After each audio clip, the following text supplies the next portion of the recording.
मरी वाला सांप। गंगा के किनारे दो कुटिया थी जिनमें दो सन्यासी रहते थे। दोनों ही सगी भाई थे। उसी नदी के पास एक सांप का जैसा दुष्ट व्यक्ति भी रहता था, जिसके पास एक मणि था और हमेशा तरह तरह की वेशभूषा बदलता रहता था। एक दिन वह नदी किनारे टहल रहा था, तभी उसकी दृष्टि छोटे सन्यासी पर पड़ी जो अपनी कुटिया में बैठा था। सांप प्रवृत्ति दुष्ट उसके पास पहुंचा और नमस्कार कर उससे बातचीत करने लगा। पहले ही दिन से दोनों एक दूसरे के अच्छे मित्र बन गए।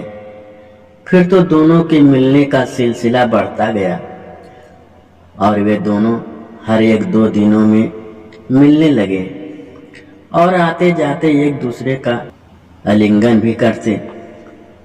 एक दिन सांप प्रवेश दुष्ट अपना खुद की असली रूप में प्रकट हुआ। उसने अपनी मणि भी उस सन्यासी को दिखाई। उसके असली रूप को देखकर सन्यासी के होश उड़ गए। डर से उसने अपनी भूख प्यास भी खो दी। इससे उसकी अवस्था कुछ ही दिनों में एक चिरकालीन रोगी की तरह हो गई। बड़े सन्यासी ने जब उसकी रूढ़ावस्था को देखा तो उससे उसका कारण जानना चाहा। छोटे भाई के भय को जान उसने उसे सलाह दी कि उसे उस सांप का जैसा दुष्ट व्यक्ति की मित्रता से छुटकारा पाना चाहिए और किसी भी व्यक्ति को दूर रखने का सर्वश्रेष्ठ उपाय कि उसकी कोई प्रीतम वस्तु मांगी जाए।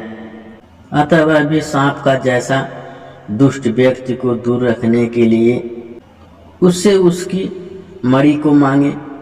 दूसरे दिन जब वह छोटे सन्यासी की कुटिया में पहुंचा तो सन्यासी ने उससे उसकी मणि मांगी। इसे सुन वह कुछ बहाना बना वहां से तुरंत चला गया। इसके पश्चात भी सन्यासी की 2 बार उसकी मुलाकात हुई और उसने हर बार उससे उसकी मणि मांगी। तब उसे दूर से ही नमस्कार कर चला गया और फिर कभी भी उसके सामने नहीं आया।